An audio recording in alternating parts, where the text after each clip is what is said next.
Dans la plupart des firmes, nous ne savons pas encore gérer le travail à distance. La preuve, c'est que nous cherchons à le normer. Pour le collaborateur qui peut travailler à distance, deux questions se posent. 1. Est-ce que je serai mal vu si je n'y vais pas, s'il n'y vais pas suffisamment? 2. Ai-je envie d'y aller demain?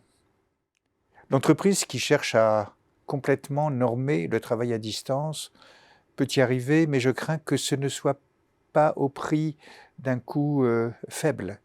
Le coût social est élevé, le désengagement du salarié n'est pas la moindre chose. Il a goûté à une certaine liberté, certes avec des douleurs, mais avec aussi une certaine forme de responsabilisation. La main serait plutôt dans le camp du salarié aujourd'hui. L'entreprise ne doit pas l'ignorer et passer outre. Vient alors une interrogation quasi révolutionnaire. Peut-on envisager une autogestion efficace du travail à distance? Actuellement, la question n'est pas souvent abordée ainsi. Les employés ne savent pas trop vers quoi on s'oriente en général, et dans leur entreprise en particulier, sur cet équilibre entre travailler depuis l'entreprise ou d'ailleurs, et non pas de chez soi, comme on le dit souvent. Ils n'ont pas non plus que de bons souvenirs du travail depuis la sphère privée. Étroitesse des lieux, liberté restreinte des mouvements des enfants, tâches multiples, sans répit entre le travail, les courses et autres démarches. La séquence traditionnelle bureau-maison n'a certes pas que des inconvénients. Pour les entreprises, la question est stratégique et implique la direction générale. Veut-elle avoir son personnel dans ses murs? Quand? Selon quelles contraintes? Quel statut dérogatoire, déjà ancien pour certains commerciaux de terrain? Comment s'exprime le lien juridique de subordination dans ce cas? Nous sommes donc devant une double indétermination qui souvent se règle au jour le jour, ce qui n'est pas la pire solution si on veut rester agile. De cette observation pragmatique, nous pouvons tirer des enseignements utiles pour le futur.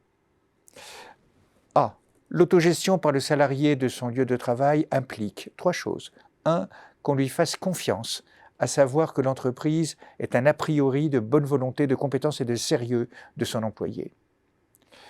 Deuxièmement, que celui-ci s'ajuste bien entre ses contraintes, celles de ses collègues et celles qu'implique sa mission de travail, de façon pragmatique et avec une souplesse anticipée dans son agenda. 3. Qu'il n'impose à personne une présence physique, sauf exception, séminaires délocalisés de motivation avec des exercices collectifs par exemple. En deuxième lieu, pour l'entreprise, les règles pourraient être de nature très différente, évidemment, elles sont 4. Premièrement, ne pas chercher de solution, surtout normative, à un problème qui n'est ni identifié ni posé, de présence ou de distance. 2. Bien sûr, appliquer des lois, mais ne pas en créer de trop nombreuses en interne. 3.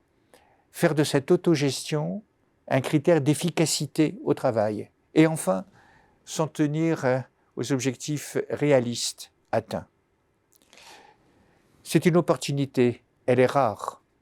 Les propos sur l'autogestion étaient oubliés dans leur écrin politique. La réalité de la pandémie remet cette opportunité sur un marché, celui du choix de l'employeur et de l'employé. Peut-être est-ce une nouvelle ère de l'économie de marché, capitaliste ou pas?